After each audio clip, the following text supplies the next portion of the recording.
Hey guys, how y'all doing today? I am sitting outside at one of these places that used to be a restaurant.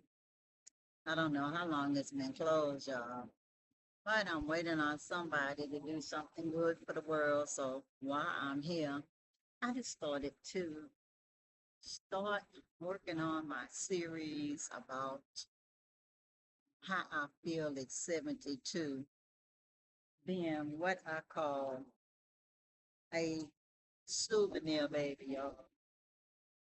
Yeah, souvenir baby. One that's like this souvenir, something that you think of as precious,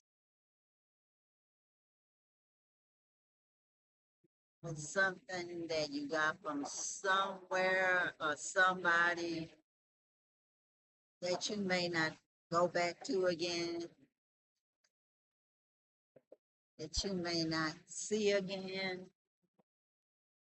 I think that all goes into your decisions on what to get as a souvenir. I've met many, many people in my time who have mothers that were single mothers, mothers who married men after they were past infancy,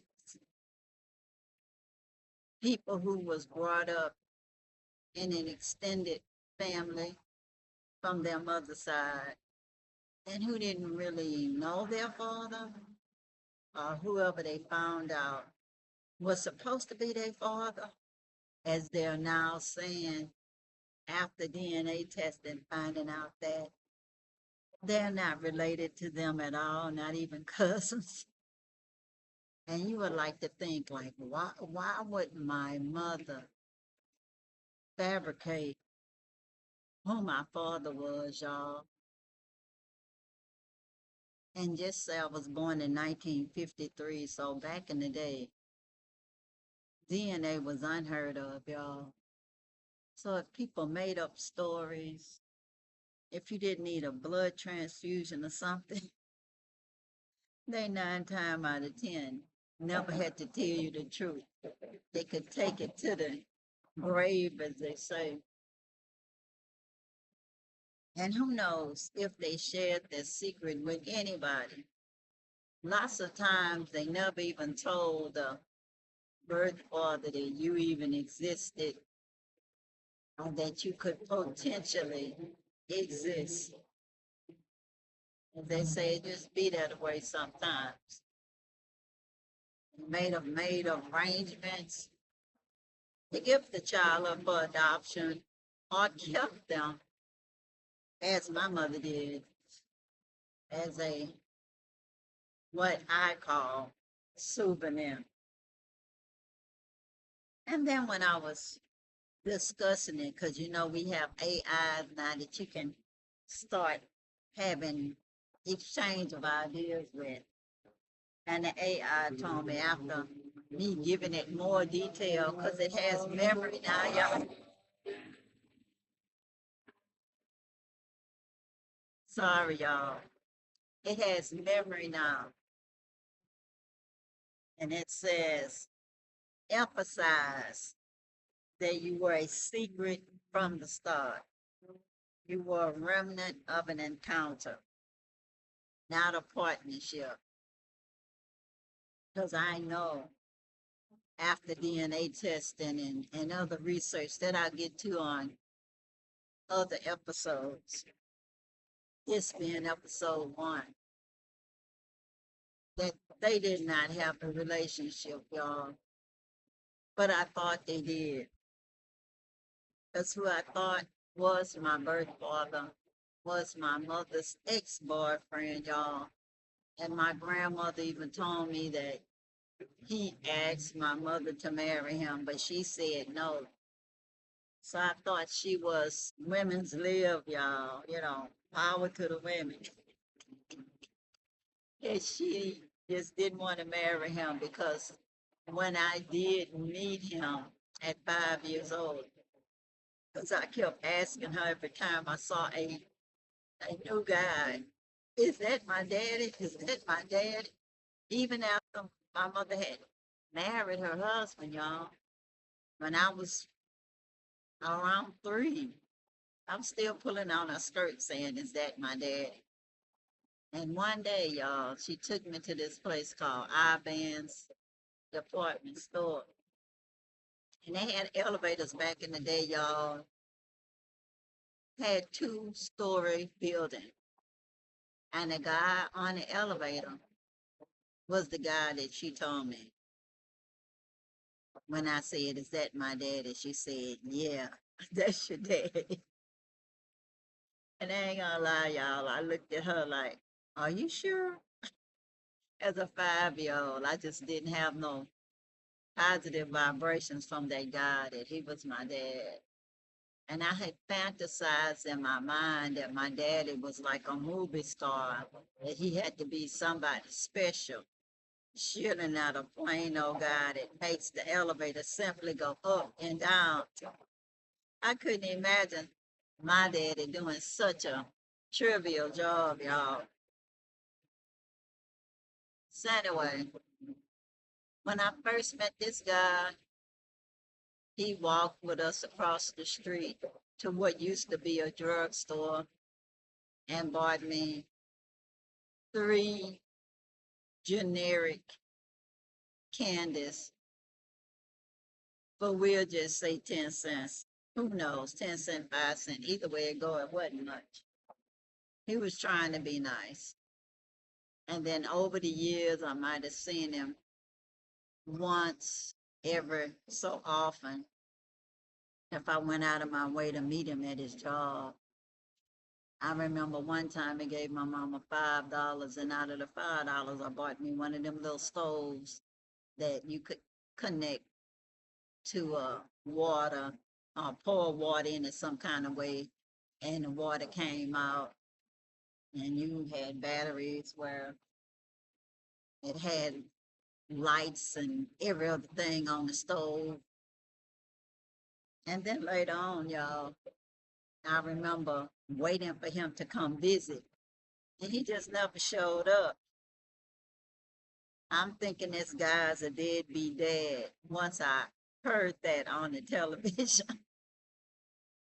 And y'all, that was not the case.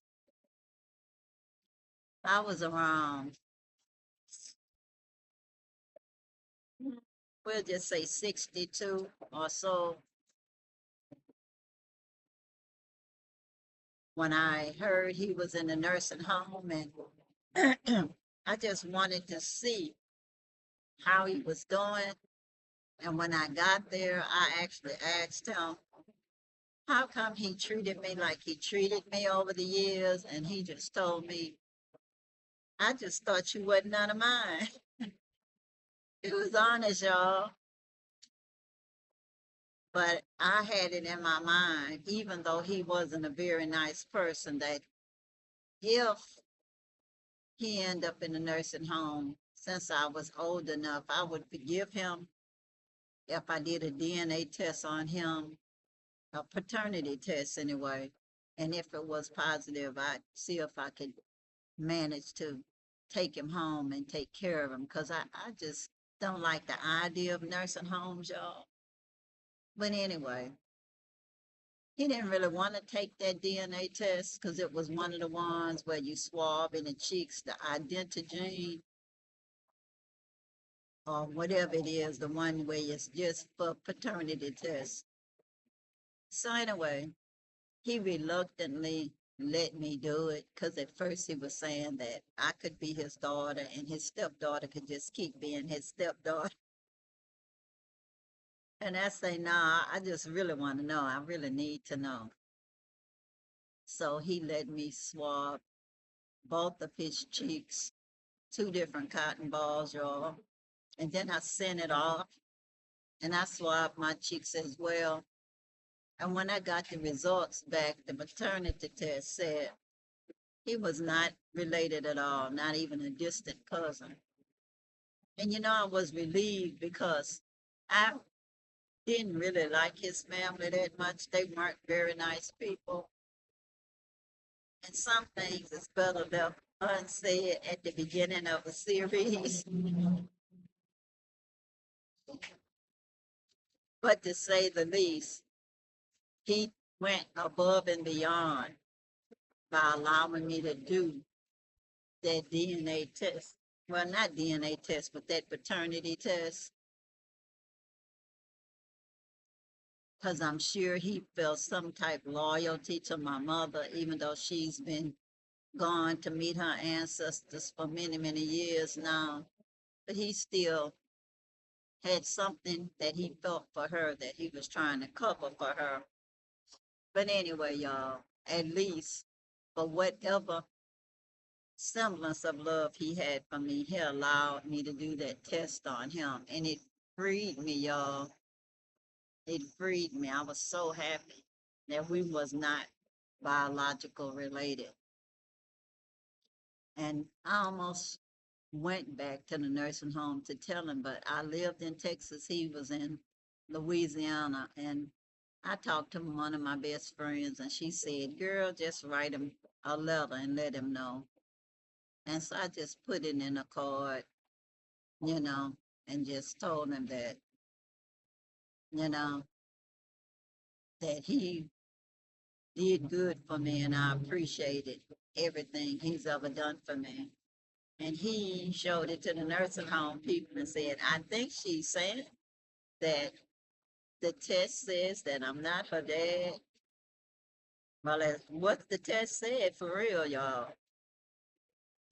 My cousin, that was his niece, called me and asked me, and I just told her the truth, of what happened. And so she said, girl, it don't matter. We cousins. It's not gonna make no difference. But you know what? I only heard from her one time since that conversation, and that was like some months after her husband, as they say, passed. So no, it didn't stay the same, even though she was one of my favorite cousins. But I never forced myself on anybody, whether they biological or elective family. They have to want to be in my life.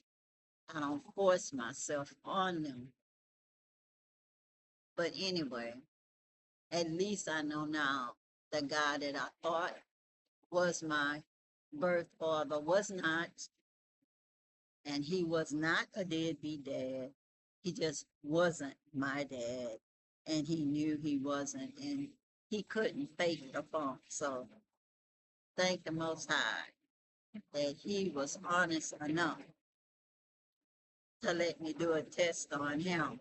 And that way he knew and I knew, and we could let go and give each other the freedom that we needed to close that part of our lives.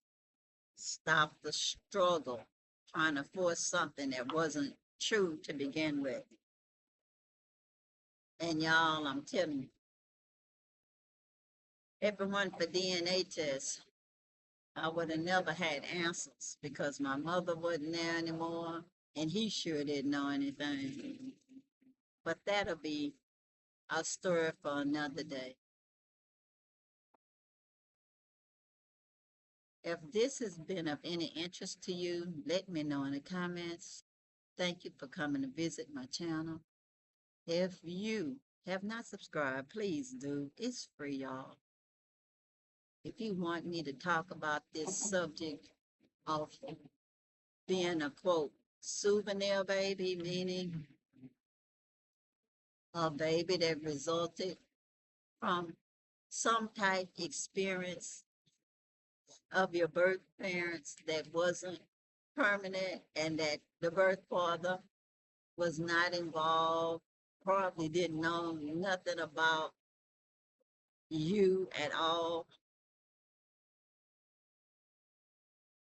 And did I have an opportunity to find out who it was? continue to come back and listen and watch the following episodes. Until the next time, y'all, I love you all. Peace, peace. Power to the people. I'm out, y'all. Bye.